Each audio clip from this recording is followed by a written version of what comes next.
Only an ungrateful daughter digs up the past. That's my mother, slamming her phone on the granite countertop while I stood in her kitchen at 12 weeks pregnant, asking her one flat question: the medical history of my own family. For 31 years, my mother had been lying to my father, to me, and to the man who is my biological father, keeping all three of us apart on purpose. That's the plain fact. She was smiling when she said it. Half smile, the kind she used at PTA. Her phone screen cracked. She didn't blink. I didn't cry. I didn't argue. I put my hand on my stomach, on my daughter, and walked out. 3 days later, I brought a thick DDC envelope to dinner with my husband, my parents, and his. She saw the logo. She lunged. If this story is already pulling at your chest, please take a second to like and subscribe. And drop your city and local time in the comments below. I love knowing where in the world you're listening from. I'm Nadia, 31, and this is the story of the envelope that ended my mother's lie. Now let's go back 4 weeks to a doctor's office in Asheville, North Carolina. Dr. Michelle Boone had one of those calm voices that never rose above the hum of her air purifier. And that morning, in late June, she folded her hands and said the sentence that turned my life inside out. 12 weeks, baby's measuring right on time. Before we set up your first trimester screening, I need something from you. Ethan was in the chair beside me. He'd taken half a day off work to come. His hand was warm on my knee. I liked being in that room with him. I liked the whole cliché of it. The pale wallpaper with tiny yellow ducks, the shelf of parenting books, the framed prints of woodland animals holding hands. My whole marriage felt like walking into a room I'd waited my whole life to enter. And Ethan was already inside, setting the table. Dr. Boone slid a form across the desk. Genetic panel, both sides. Ethan, we already got yours in May. Your paternal aunt's PKU carrier status put a couple of things on my radar, and I want to rule them out for the baby. Ethan nodded like he'd been waiting for this. Ethan Bowman was the calmest man I'd ever met. He managed a logistics warehouse in Fletcher, 20 minutes down the highway, and he treated our marriage like inventory. Everything ordered, everything checked twice, nothing lost in transit. So for you, Nadia, Dr. Boone said, tapping the form, I need your mother's medical history in as much detail as she'll give. Grandparents, too. Cancers, cardiac events, autoimmune conditions, anything hereditary. And I want to run a maternal panel on you, just to double-check compatibility with Ethan's family markers. Standard stuff. I laughed. I actually laughed, because in my head this was going to be a phone call. 20 minutes on the porch swing. My mother had a folder in her hallway closet with everyone's birth certificate and every immunization card and every dental x-ray I'd ever had. She was that kind of mother. I told Dr. Boone I'd have the history by the end of the week. I called my mother from the parking lot. Ethan was pulling out of his space when I hit dial. She answered on the third ring, breath a little short. Sweetheart, I'm at the store. Is everything okay with the baby? Everything's fine. Doctor just wants me to fill in family medical history. The pause was too long. Half a second, maybe. I only noticed later. Oh, she said. Sure, what do you need? Grandma Rose. What did she die of again? Heart, honey, you know that. Just her heart. Right, but was it congestive, arrhythmia, coronary? Dr. Boone wants specifics. That was 50 years ago, Nadia. I know, I'm just writing it down. What about anyone on your mom's side with cancer? Another pause. I heard a hanger scrape across a metal rack in the background. No one, sweetheart. What about Grandpa Ellis? Diabetes, was it? Nadia, I'm working right now. Just 5 minutes. It's for the baby. Her voice changed on the word baby. It got smaller, then quiet, then hard. I'll get back to you. She hung up. I want to tell you something about my father before I go any further, because it matters. I don't mean the man on the phone. I mean the man who raised me. Frank Wexler, 65 years old, still calls me kid. The night I turned 3, I ran a fever of 104. My mother took Tylenol out of the medicine cabinet and put it back and took it out again and cried at the sink because the pediatric line was busy. My dad picked me up off the couch and sat in the porch rocker with me all night, forehead to forehead, waiting for the fever to break. He didn't sleep. He counted the seconds between my breaths. In the morning, his shirt was soaked through and I was cool again. I don't remember that night. He tells me every year on my birthday, quiet, like he's still counting. When I was 6, he taught me to ride a bike on Peavine Road behind our house. It took a week. Every day after work, he would put on his boots and hold the back of my seat and walk beside me and pretend not to let go. On the 4th day, I turned around at the top of the hill and saw him 10 yards behind, hands in his pockets, grinning like a kid. He didn't say a word. He let me figure out I was already flying. At my college graduation from the community art program in Weaverville, 12 years ago now, my dad cried. Not politely.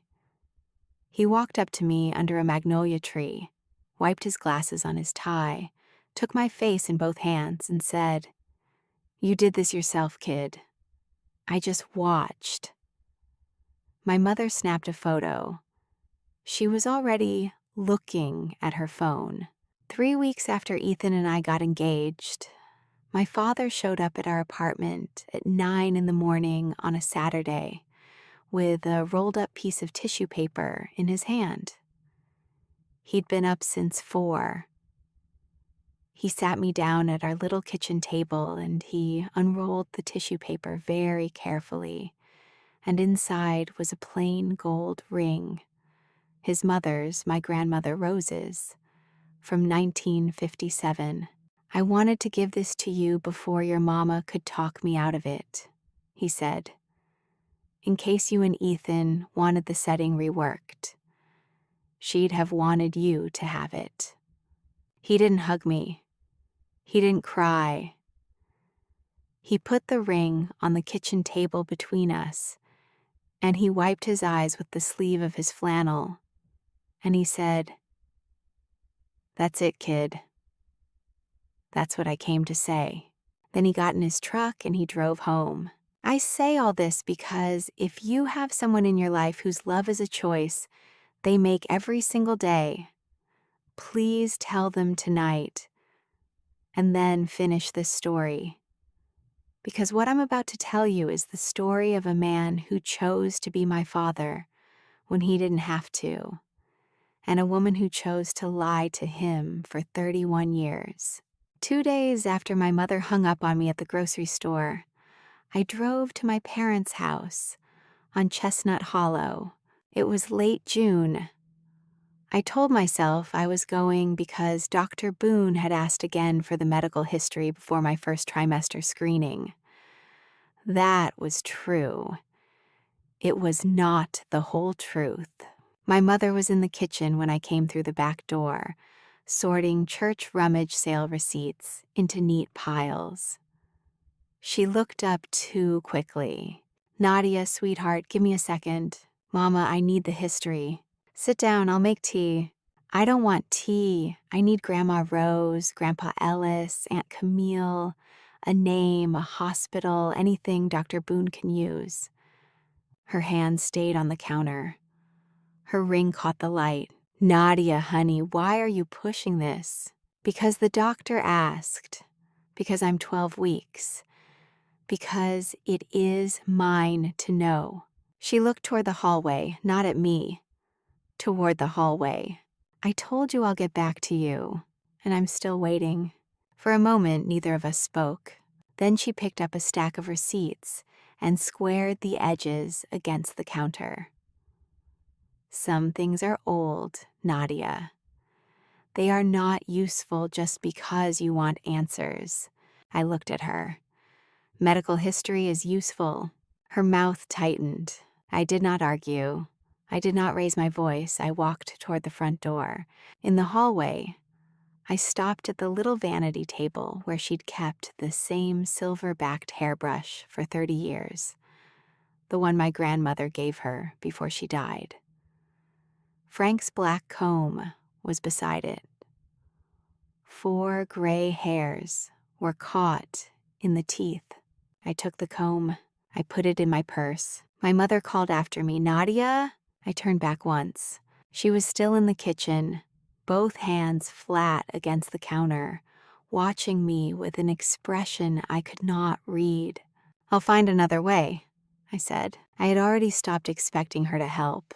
I closed the door behind me softly. I did not slam. If you've ever been told you were ungrateful for asking a completely reasonable question, for asking about your own body, your own history, your own child, drop the letter M in the comments below. Just the letter, so I can see how many of us there are. I told Ethan I had taken Frank's comb. He was at the kitchen island chopping bell peppers when I came in. He looked up, saw my face, and set the knife down. "Did she give you anything?" "Nothing useful. She kept saying she would look for the records. She would not meet my eyes." I opened my purse and set the comb on the island, teeth up. 4 gray hairs were caught in it. I found this on her vanity table. Ethan looked at the comb. Then he looked at me. "Nadia, I know how it looks." "No," he said quietly, "you know something is wrong." He wiped his hands on a dish towel and came around the island. He held me for a long moment. He smelled like garlic, and the lavender detergent he kept insisting was worth the extra $6. "Okay," he said, "then we do this carefully. There is no other source.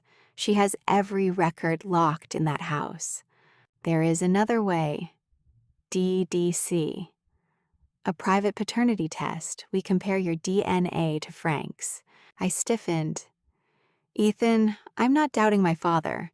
You're trying to understand why your mother is terrified of a medical history form. There's a difference." He tucked a strand of my hair behind my ear. "We do the test quietly. We wait for facts. Then we decide what they mean." I looked at the comb. "The lab needs a hair with a root," he said. "One of these has one. Then we have what we need." I looked at him. "You okay?" he asked. "I'm about to be." I ordered the kit from DDC that night, expedited. I paid an extra $130 for 4-day results. While I was in the ordering flow, I added 2 more things without letting myself think too hard about them. And I added the carrier panel Dr. Boone had recommended, because the medical question was still real. And I added a 23 and me kit, one for me, just in case. Because if anything in Frank's DNA didn't line up, I wanted the ancestry data ready to catch what fell. Ethan watched me tick every box on the confirmation screen. "You okay?" he asked. "I'm about to be." 3 days later, the kits arrived. I sealed the comb into the DDC bag first because that felt like the biggest thing. Then I spat into the 23andMe tube while Ethan timed me. Then I let the phlebotomist at Dr. Boone's clinic draw 2 vials of my blood the next morning for the panel. By that Friday afternoon, I was standing at the mailbox at the end of our driveway with 3 envelopes in my hand. The DDC one was the heaviest. The 23 and me one felt like nothing.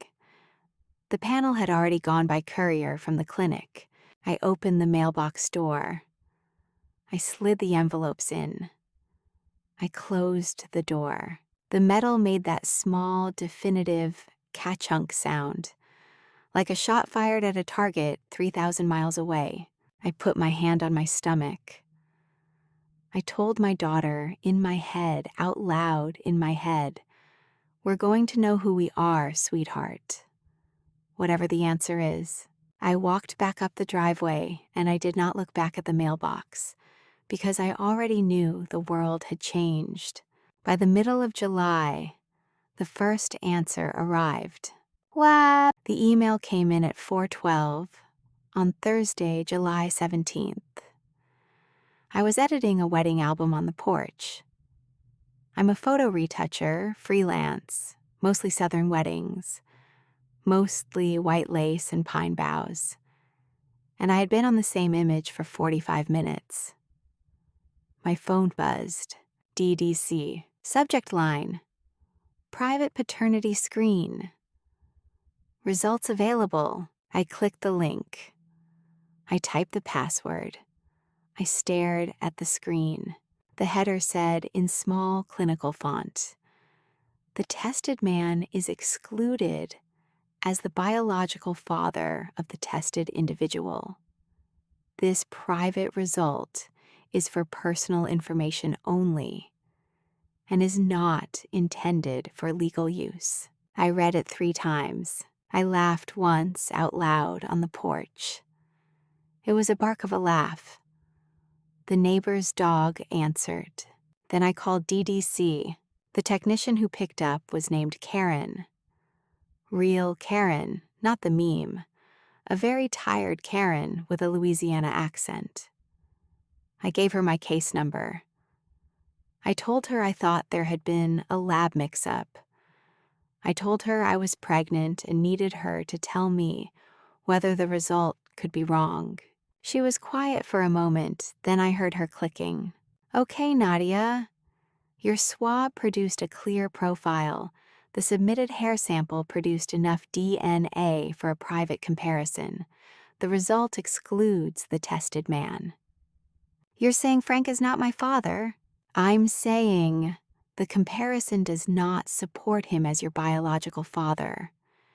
Because this was a private home collection, it is not a legal test. But the exclusion itself is not ambiguous." I closed my laptop very slowly, very softly, like it had a sleeping baby on it. "Thank you, Karen. You call your OB if you need to," she said. "And make sure someone is with you tonight." I hung up. I called Ethan. He was in the middle of a supervisor meeting at the warehouse. He answered on the second ring. "Come home." He came home 15 minutes flat. I was still on the porch, laptop closed on my lap, hand on my stomach. I had not moved. He crossed the yard in 3 strides. "Frank may not be my biological father." He crouched in front of me. He put his hands on my knees. He did not say anything stupid. He did not ask, "Are you sure?" "Okay," he said. "Then we find out who is." I opened the laptop again. I opened 23 and me. My kit had been processed earlier that week. The little red notification dot on the DNA Relatives tab had a 1 beside it. I clicked. The page loaded. There was a profile photo. A man in his mid-60s with silver black hair and a slight crooked smile, sitting on the deck of a small cabin with mountains behind him. Under his photo, 3 lines: Douglas J. Whitaker, Bend, Oregon. Predicted relationship, parent/child. 49.7% shared DNA. Ethan read it over my shoulder. He read it twice. He put his hand on the back of my neck like he was holding my head above water. "You okay?" I stared at the photo of Douglas J. Whitaker. He had my smile. "Why?" I did not know anyone named Doug.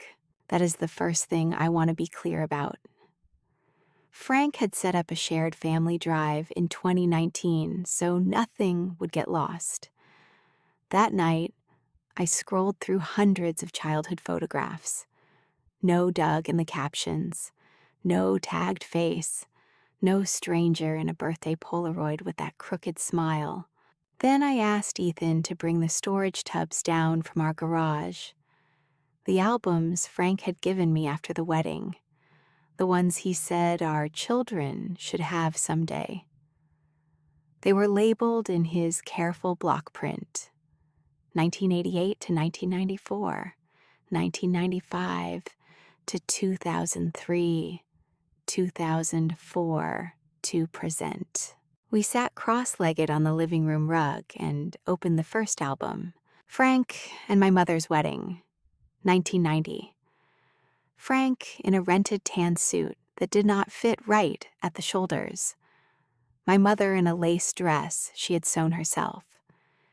In the third row of the reception photo was a man in a navy blazer, one hand on Frank's shoulder, half turned toward the camera. I brought the album closer. Ethan saw my hands go still. "That him?" "I think so." The next pages gave me more. A fishing trip in 1991. Frank, Uncle Wayne, and the man from the wedding photo on a bass boat at Lake James. Under it, in Frank's handwriting, Frank, Wayne, Doug. Lake James, October 91. A summer picnic in 1992. Frank and Doug in matching Chevy racing shirts.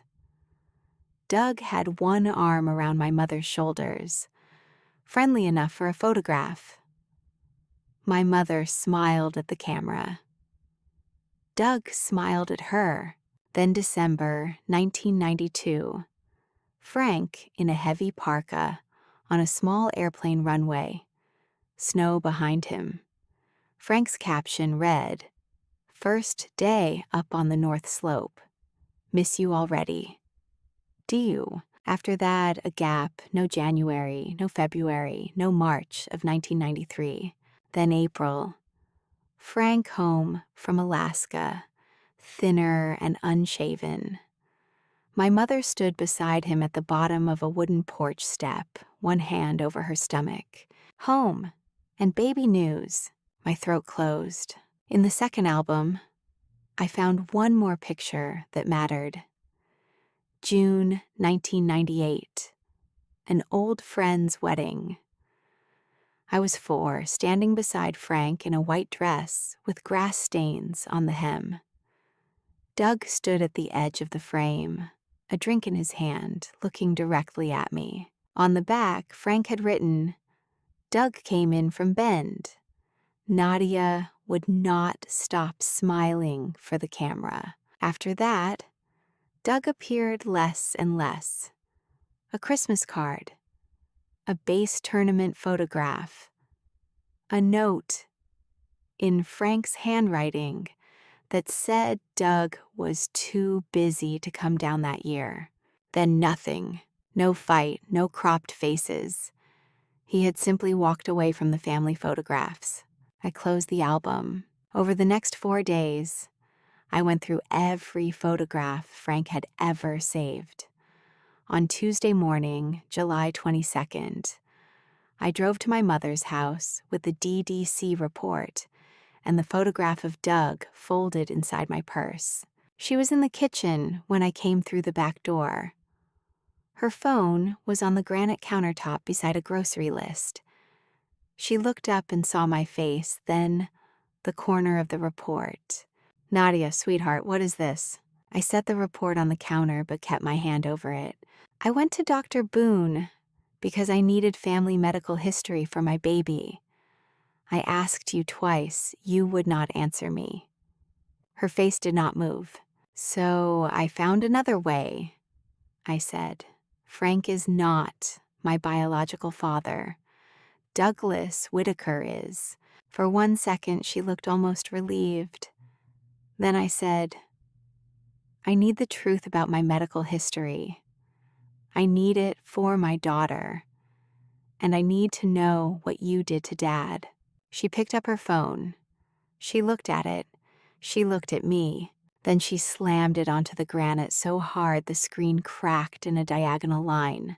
"Only an ungrateful daughter digs up the past." She was smiling when she said it. Half smile, the kind she used at PTA. She did not blink. I put my hand on my stomach. I did not cry. I looked at the diagonal crack and thought, that is what a lie looks like when it splits. "Then I'll dig," I said. I walked out. That night, after Ethan had gone quiet beside me on the couch, I opened a private text to Uncle Wayne. Wayne is Frank's younger brother. He runs a small auto repair shop off Highway 25 called Wexler Auto. He came to every one of my school plays and sat in the same folding chair in the back row and clapped so loudly he embarrassed me. I loved him. I typed, "Uncle Wayne, did Dad ever have a friend named Doug?" I hit send. The bubble sat beneath the message for 30 seconds, then a minute, then 2. Wayne replied, "Come to the garage tomorrow morning, 8 a.m. Nadia, come alone." Ethan read it over my shoulder. He did not say anything. He just took my hand and squeezed it. I did not sleep much that night. I lay beside him and watched the ceiling fan turn, trying to imagine a version of my life in which Wayne, kind Wayne, quiet Wayne, had one thing that could gut me. By 8 the next morning, I was going to know. Wexler Auto is one bay of corrugated tin at the end of a gravel road, and Wayne keeps the place immaculate. Floor swept, tools hung on pegboards in exact order, coffee always on. When I pulled up at 4 minutes to 8, the bay door was down and only the side office light was on. Wayne was inside at his metal desk, glasses low on his nose, an old cake tin the color of key lime pie in front of him. He stood up when I came in. "Hey, kid." He hadn't called me kid in years. Only Frank did. It came out of Wayne's mouth, soft, careful, like he'd borrowed the word. "Uncle Wayne, what is this?" He gestured at the metal folding chair across from him. I sat. He put both hands on the cake tin. "I've had this 15 years, Nadia. I want you to know that up front. 15 years I've had it, and I've been sick to my stomach every one of them." I did not know what to do. "What's in it?" He opened the tin. Inside, 6 sheets of yellowing lined paper, folded in half, sitting on top of a scrap of green ribbon. He took them out one by one. He laid them across the desk in a row. He didn't unfold them. He let me see the paper. "In 2010, your mama had a surgery on her ankle. She was on crutches for a month. She asked me to help clean out the linen closet in her hallway. The tall one, above the water heater. She said something up there was smelling, and she couldn't reach. I climbed up. I found this tin behind 3 towels on the very top shelf. I thought it was cookies. I brought it down. She was in the living room on the couch. He paused. When she saw the tin, she stopped breathing. Just stopped for 7 or 8 seconds. Then she said, "Wayne, sweetheart, that's private. Just leave it on the counter. I'll handle it later." His voice cracked, tiny on later. I put it on the counter. I went out to my truck for a lug wrench because I'd told her I'd tighten a bolt on her patio table before I left. I came back in, and she'd fallen asleep on the couch, painkillers, and the tin was still on the counter. "You opened it?" I opened it. I read one of them, just one. It was enough. "What did you do with it?" I put it in my truck. I drove to the shop. I put it in that safe over there. He pointed at a squat green safe under the pegboard. For 15 years. I looked at the 6 letters on the desk between us. I picked up the first one. I unfolded it. It was Doug's handwriting. I knew it before my brain knew it because it was the same hand as one of the captions in Frank's photo albums, the one under a picture of Doug holding a fish, dated 1989. The letter was dated February 14th, 1993. My father was in Alaska on February 14th, 1993. "Di, it's a Sunday morning and it's snowing here. Ronnie called me because his mother is in the hospital again. And I remembered you said your mother's birthday was tomorrow. So I bought a card, and I'm going to leave it at the back door on my way to the site. Please don't tell me not to. Please just let me do this one thing. Doug." I read the second letter. I read the third. I read all 6. The last one was dated April 2nd, 1993. "Di, the transfer to Bend came through. I take it. I have to. Frank is home now, and I cannot be on this street pretending I did not betray him. You told me last week you were 3 days late, and now it has been 3 days more. If it is true, I do not know what you will do, but I know I cannot stay. I am not going to write again. Please give him what he deserves. A wife who does not think about somebody else across a dinner table. I'm sorry, Di. I'm sorry for all of it. D." I put the letter down on the desk. I put my palms flat on either side of it. Wayne was watching me. "When did you start to wonder that I was—" He rubbed his mouth with the back of his hand. 1998 bass tournament. You were 4.5. You climbed onto the bench beside me and asked for a bite of my hot dog. Then you did that little sideways smile. I looked at you, then at the picture on the marquee of the '89 winner, Doug, and my knees went. I did not know for sure. I knew something did not fit, and I was too afraid to make your father carry my suspicion. Why didn't you tell Dad? He looked at his hands. Because he loves you.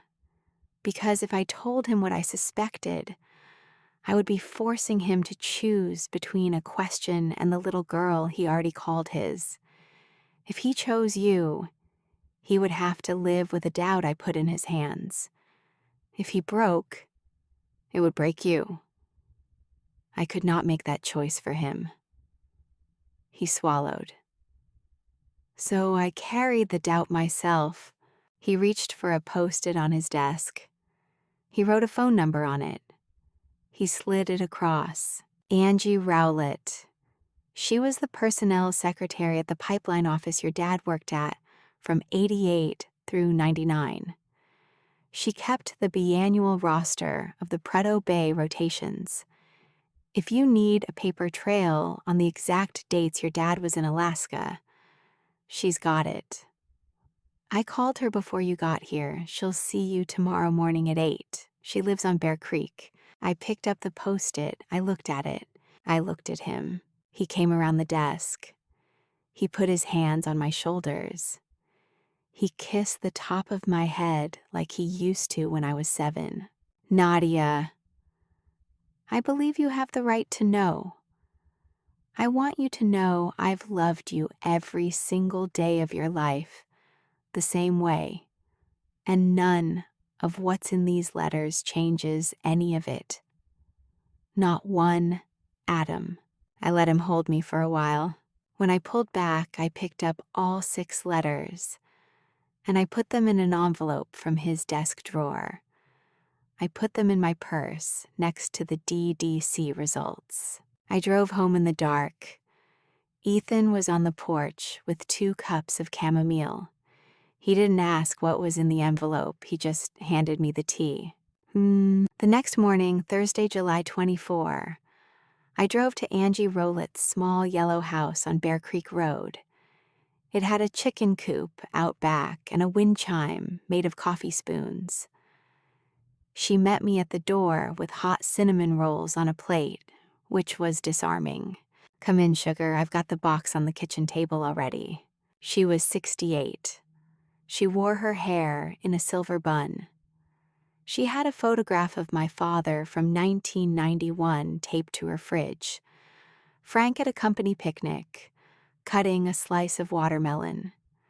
Because Frank Wexler was one of my favorite men to work with in that whole office, the box on her kitchen table was a plain accordion file, labeled in ballpoint on the tab.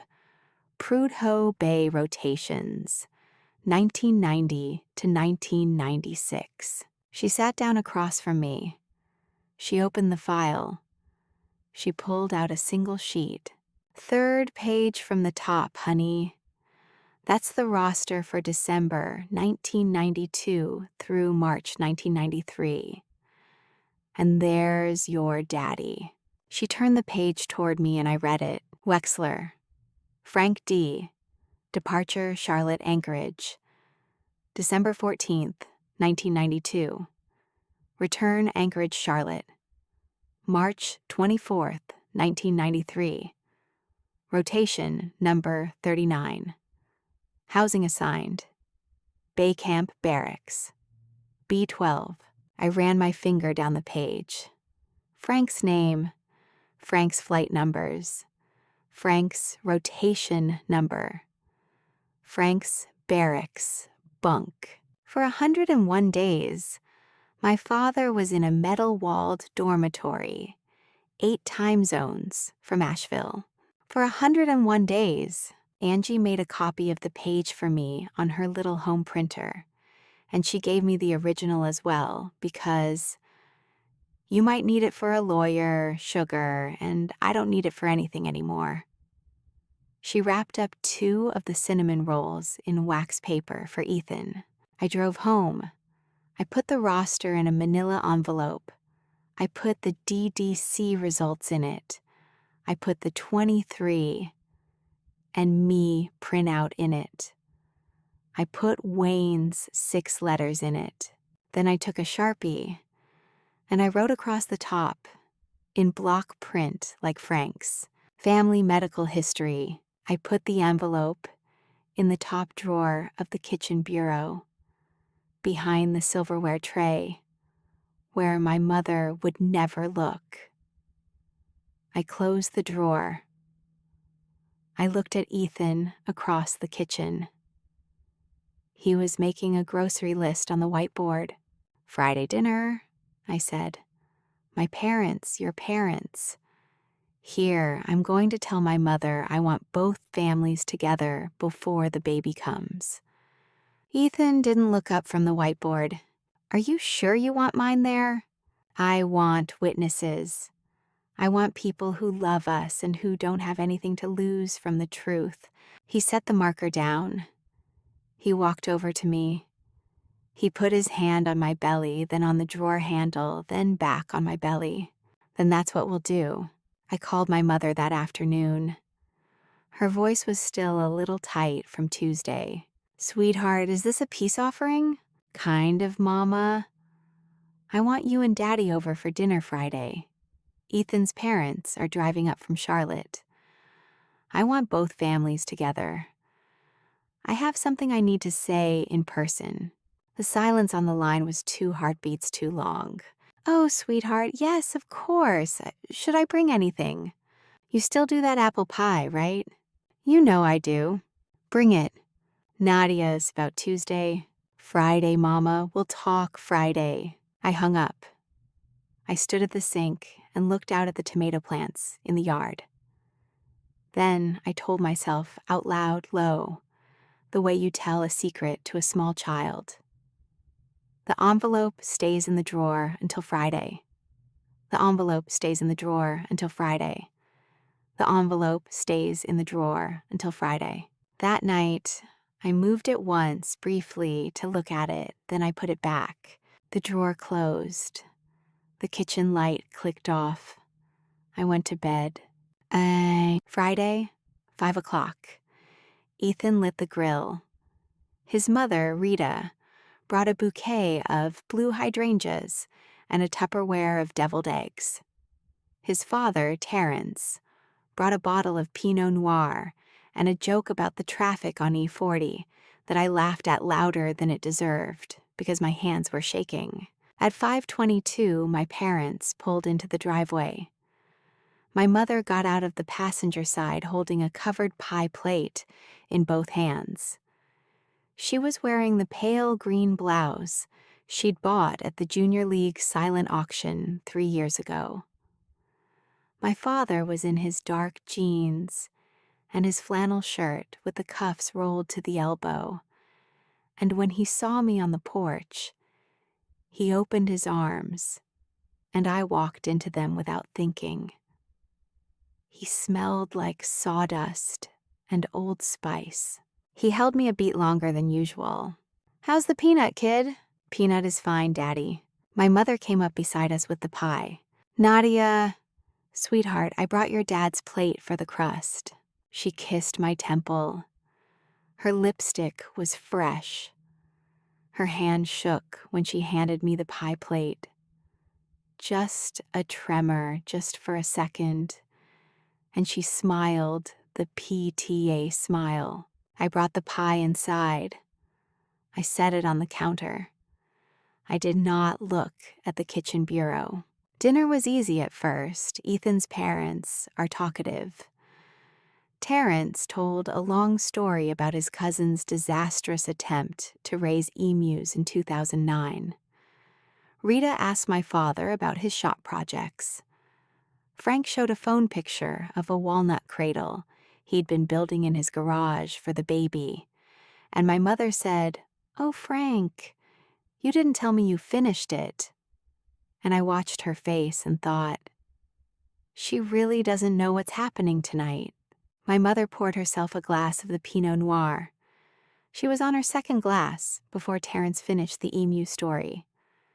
That was unusual. She had a rule with wine. 1 glass, sipping. And she'd broken it before we'd even carved the loin. I watched her hand on the stem. Her knuckles were white. Every few minutes she looked at me and smiled the PTA smile. And every few minutes I smiled back, and every few minutes I felt the corner of the manila envelope in the drawer behind me like it had a temperature. Frank was on his best behavior. He asked Rita about the garden in Charlotte. He told a story about a lopsided birdhouse he'd built for me in 1997, and how the wrens had nested in it anyway. He passed the mashed potatoes twice. He kept his left hand on the table at rest, and every so often he glanced over at me the way he does, small and private, checking that his kid was okay. I would have given anything that night for the check-in glance to remain what it was, a father looking at his daughter at a dinner table. Somewhere between the salad and the pork loin, Ethan reached under the table and squeezed my knee. "Whenever you're ready." I set my fork down. I stood up. 6 pairs of eyes turned toward me. "Before we clear the plates, I have something I want to say to all of you, in person, all of you. I met each of their eyes in turn: Ethan, Rita, Terrence, Frank, and last, my mother. Something the doctor's office asked me about at 12 weeks. Something I've been trying to figure out for the last month. My mother put her hand on Frank's forearm. "Sweetheart, is the baby all right?" "The baby's fine, Mama. This isn't about the baby." Rita smiled. "Are you and Ethan getting a house?" I laughed a small laugh that was mostly for her. "No, Rita, it's about my mother." The table went still in the way tables do. A small, particular kind of still where forks stop moving and everyone's shoulders shift a quarter-inch back. I walked to the kitchen bureau. I opened the top drawer. I took the manila envelope out. I walked back to the dining table and set the envelope on the center of the white tablecloth. Down flat. Logo up. DDC, DNA Diagnostic Center. My mother's face went the color of the pie crust. "Nadia, what is that?" Her voice was somewhere between a laugh and a rasp. "You said Tuesday that only an ungrateful daughter digs up the past." "Sweetheart, you were right. I'm ungrateful." I put my palms flat on either side of the envelope. "I asked you a normal question. I asked you about the medical history of my own body. You called me ungrateful. You slammed the phone. You cracked the screen. So I stopped asking you." Frank had lowered his fork. He was looking at the envelope. He was looking at my mother. His mouth was slightly open. I said I ordered a paternity test. Diane's hand flew to her chest. Nadia, sweetheart, no, you don't understand what you've... I sent the test at the end of June. The first result came back in early July. The final report arrived last Thursday. I compared my DNA to Daddy's using a hair from his comb. When the report excluded him, I found the other match on 23andMe. Then I called Uncle Wayne, and he gave me 6 letters. Diane pushed back from the table. The wooden legs of her chair scraped against the floor. She was standing. "Nadia, you're pregnant. You don't know I've been trying to protect you. You have to give me that envelope right now." She lunged, 2 hands out, mouth open, the pale green blouse against the white tablecloth. She came halfway across the table, palms flat, reaching for the envelope like it was a lit match near a curtain. I slid the envelope across the tablecloth, over the linen, past the bowl of salt, past Rita's water glass, past the bread plate. It slid a whole 3 feet, straight, clean, toward the head of the table. Straight to my father. The envelope stopped just under Frank's right hand. The table went silent in a way I have never heard before or since. Rita froze with her hand on her wine glass. Terrence's eyes went from my mother to the envelope, to Ethan, to me, and back. Ethan's hand found mine under the table and squeezed once, very hard. My mother stood there with her arms still out, half crouched across the tablecloth, staring at Frank. Frank did not look at her. He picked up the envelope. He opened it slowly. He took out the 4 documents inside, one by one. He laid them side by side on the tablecloth in front of him. He read the DDC results first. The top line that said 0.00% probability. He read the 23andMe match page. He looked at the photograph of Douglas J. Whitaker of Bend, Oregon, and his jaw tightened once, small, like a bolt turning. He read one of Doug's letters, all the way through, and then he refolded it and set it down. He picked up the Prudhoe Bay roster. He ran his finger down the line that had his name on it. December 14th, 1992 to March 24th, 1993. 20 seconds passed. It felt like 15 minutes. He put the roster down. He looked at my mother. It's Doug, isn't it, Di? Diane started to cry. It was the kind of crying she did at funerals, high in the throat. Frank, honey, please let me. It was 7 weeks. Only 7. You were in Alaska. I didn't think he'd go so far. You didn't think what, Di? That it would. That anything would come of it. Frank, I love you. I have loved you every day of the last 35 years. You never wanted me to know. She sat down. She sat down in her own chair. She put her face in her hands. Rita reached across and took her wine glass away, gently, and set it out of Diane's reach without a word. That's the kind of woman Rita is. Terrence looked at me. His eyes were very kind and very tired. Sweetheart, do you want us to leave? I shook my head. Please stay. Frank hadn't looked at Diane since she sat down. He turned his whole body in his chair to face me. Kid, are you okay? I couldn't speak. I nodded. He put one hand out on the tablecloth, palm up. I put my hand on his. He said, "Are you mad at me?" That was when I broke. Daddy, no, never, never. Because if you're mad at me for anything, you're allowed to be. I just want to know. I'm not, Daddy, I'm not. He nodded once. He squeezed my hand once. He turned back to my mother. He looked at her for a long moment before he said anything at all. There was no anger in his face. That was the thing that stayed with me. There was no anger and no shock and no grief in the pure sense. There was something worse. There was a very slow, very old recognition.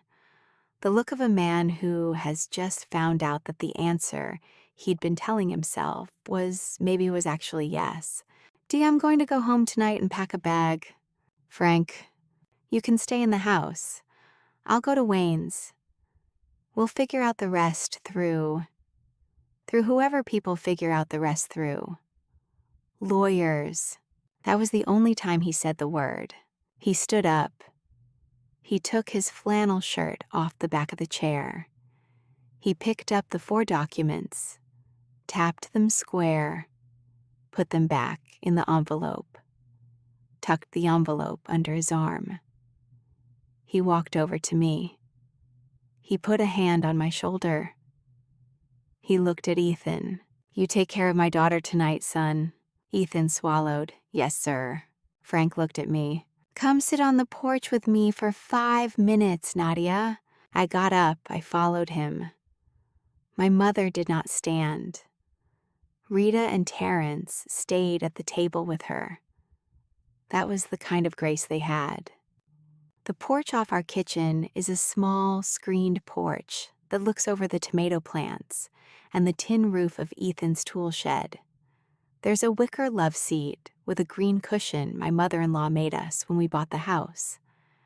Frank sat down at one end. I sat down at the other. The moon was full over the ridge.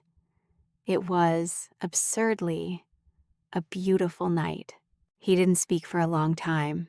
I didn't either. Finally, he said, You saw the picture of him. Yeah, Daddy. He was my best friend, kid. From high school through the pipeline days. I loved him like a brother. I know, Daddy.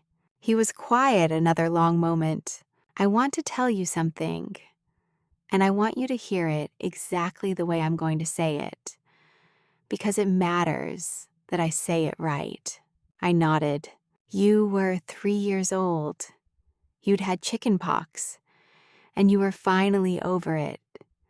You were sitting on the kitchen counter, and I was making you scrambled eggs with a whisk, and you laughed at something on the radio. And you did this thing with your mouth, this little sideways smile, left side higher than the right. He paused. I hadn't seen that smile on you before, kid. But I'd seen it on Doug. my whole life. And I stood there with the whisk in my hand, and I felt something drop in my stomach, like a stone. I did not breathe. So I waited till you were in bed, and I sat your mother down on the couch, and I said, "Dee, is Nadia mine?" Just like that. What did she say? She cried. She said, how could I ask her that? She said I'd been under stress at work. She said I was punishing her for the pipeline weeks. She said Doug was just a friend. She said the sideways smile came from your Aunt Camille, though your Aunt Camille doesn't have it and never did. He paused. And I sat on the couch, and I looked at her, and I thought, she is lying to me. Then why? He turned his whole face toward me. I made a decision on that couch. I did not ask again. I did not go looking for proof. I chose you. Not because I knew your mother was telling me the truth, because I knew that, whatever the truth was, I had already been your father for 3 years. I had stayed up all night with your fever. I had taught you to drink from a cup. I had picked you up off the kitchen floor when you fell from the step stool. Nothing a blood test might have said was going to undo 3 years of being your father. So I loved you either way, even if she was lying, even if you were Doug's. I was crying without sound. For nearly 3 decades, he said. I've loved you either way, even if every year, every birthday, every graduation, every little sideways smile, even if. I put my hand over my mouth. Kid, if they handed me a piece of paper right now, if a lawyer walked up onto this porch and said, Frank, this seals it, Doug Whitaker is her father, do you know what I would do? I shook my head. I would say, yes, sir, and I'm still going to be at her house every Sunday, and I'm still going to hold her baby, and I'm still going to be at every parent-teacher conference for the rest of my life. You are my daughter, kid. That's not something Doug Whitaker gets to take from me, and it's not something your mother gets to take from me. I picked you when I didn't have to. That's what a father is. He reached out, he took my hand. Kid, can I tell you the other reason I never asked her again? I nodded, because if the paper came back and said, Doug, I would have had to look at your mother every morning of my life for the rest of my life, knowing what she did to me. And I couldn't do it. Not because I couldn't forgive her, because I couldn't be angry at her every morning in the same house as you. It would have leaked. It would have gotten into the coffee. It would have gotten into the pancakes. It would have gotten into the way I braided your hair. So I chose for you to not know for sure, because I couldn't be a good father to you and an angry husband to her at the same time. And you got the first thing, and she got the second thing. And I lived nearly 3 decades with a question I refused to ask because the question would have poisoned the answer that was you. Daddy, that was my choice, kid. Nobody made me do it. I did it on purpose. You could have left. I could have, and then who would have held you on the porch when you had that fever? Who would have walked behind you on Peavine Road? Who would have cried under the magnolia? Somebody else, not me. And I wanted it to be me. I wanted it to be me so bad I built a house on top of a question and never opened the floorboards. We sat there for a long time. The moon crossed the ridge, the tomato plants ticked in the little wind. Frank cried without a sound, And I cried without a sound, and once, just once, he squeezed my hand, twice quickly, like a heartbeat, and said, "Peanut is going to be so loved, kid. So loved." If you have someone in your life who chose you when they didn't have to, if you have a father who is not your father by blood but is your father by choice, or a mother or a stepmom, or a coach or an aunt or a teacher, please pause the video for 5 seconds and think of them, and then send them a message tonight. Not a big one. Just, "I am thinking about you." Because there are people right now, tonight, on this porch and in your life, whose entire love is a decision they make every single morning. And they need to know we see the decision. The next morning, I called Douglas Whitaker. I got his number the way most people get numbers now. I typed his name and the town Bend, Oregon, into a background search site, paid $9.95, and got a landline on Larkspur Court. I sat at my kitchen table with the number on a Post-it in front of me for 40 minutes before I dialed. He picked up on the second ring. "Hello? Doug Whitaker." "Yes, this is Nadia Wexler. I'm calling from Asheville, North Carolina. You're 23, and me match. I'm your daughter. I'm 31 years old, and I'm pregnant. I have exactly one thing I want to say to you, and then I'm going to hang up." There was a very long silence on the line, long enough that I heard a truck downshift on his end. "I'm so sorry," he said. "Your profile says you joined 23andMe in 2019. 9 days ago, when my match appeared, you had a chance to see who I was. But this is not only about 9 days. In 1998, you came back to Asheville. You stood at the edge of a wedding photo while I smiled beside Frank. Then, you went back to Bend and began letting yourself disappear from his life. You had 27 years to decide whether to find out what that smile meant. My father, Frank Wexler, saw the same smile on a 3-year-old and chose to love her. You saw enough to leave. Nadia, please. I am not calling to have a relationship with you. I am not calling for medical history. I gave my OB the information I could verify, and I will handle the rest without you. I am not calling to shame you. I am calling to tell you one thing, and then this line goes cold forever. Yes, you have had more than 31 years to find me. You chose not to. That was your choice. So this is mine." I hung up. I sat with the phone in my hand for a long time. Ethan came into the kitchen. He didn't ask what Doug had said. He just poured me coffee and put toast in the toaster, and when I finally started to cry, held me from the side, his hand on the back of my neck, until I stopped.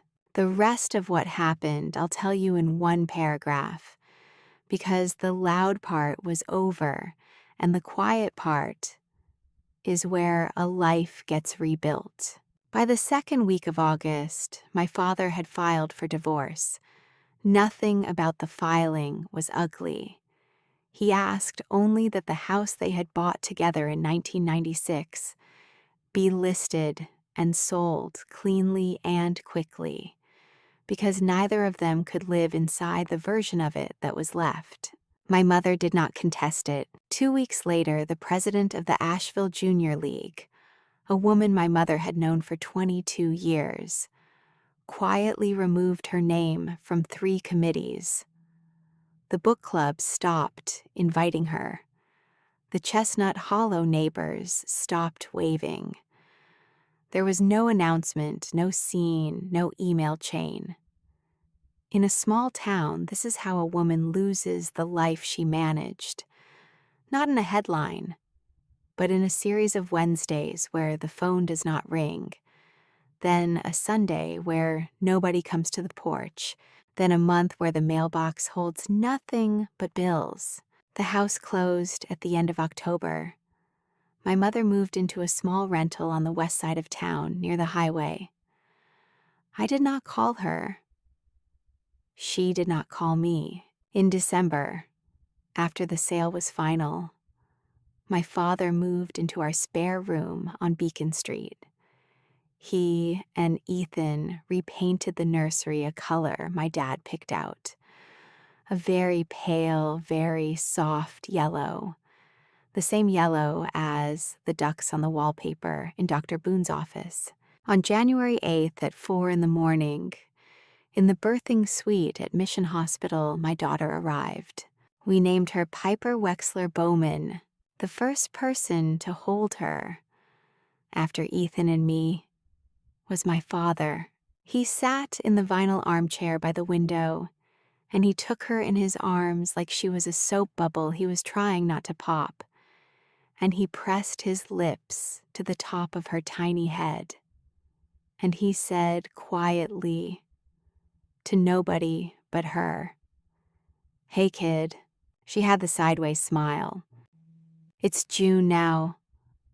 Piper is 5 months old. The tomato plants are back. My father is sitting on our porch swing in his flannel shirt with his sleeves rolled to the elbow, and Piper is asleep in the crook of his arm, and he is humming an old song from the pipeline days, low, to keep her under. I'm on the top porch step editing photos on my laptop, and every few minutes I look up and I watch them, and I think about what a father is. A father is not the man who gave you half your chromosomes, suspected what that meant, and chose to disappear into Oregon. A father is a man who noticed a sideways smile on a 3-year-old, asked his wife one honest question, was lied to, and then decided anyway, with no proof, no test, no receipts, no envelope, that the little girl on the kitchen counter was his to love for the rest of his life. A father is a choice. If you were the daughter who slid the envelope, you were right. If you are the daughter who is still holding hers in the drawer behind the silverware tray, waiting, you are allowed to slide it. And if you are the daughter who never had a Frank on the porch, I am so sorry, and I hope you become the Frank in someone else's story. My father just looked up at me. He smiled the way he does, small, private sawdust in the corner of his eye. "Kid," he said, "Peanut's gonna wake up in about 10 minutes and she's gonna be hungry. Go make the bottle." "Yes, Daddy." I closed the laptop. I made the bottle. I brought it out to the porch, and my father passed my daughter into my arms, and she opened her eyes, and she smiled the sideways smile. I slid the envelope to the right person, because a father is the one who chooses to love, not the one who shares the blood.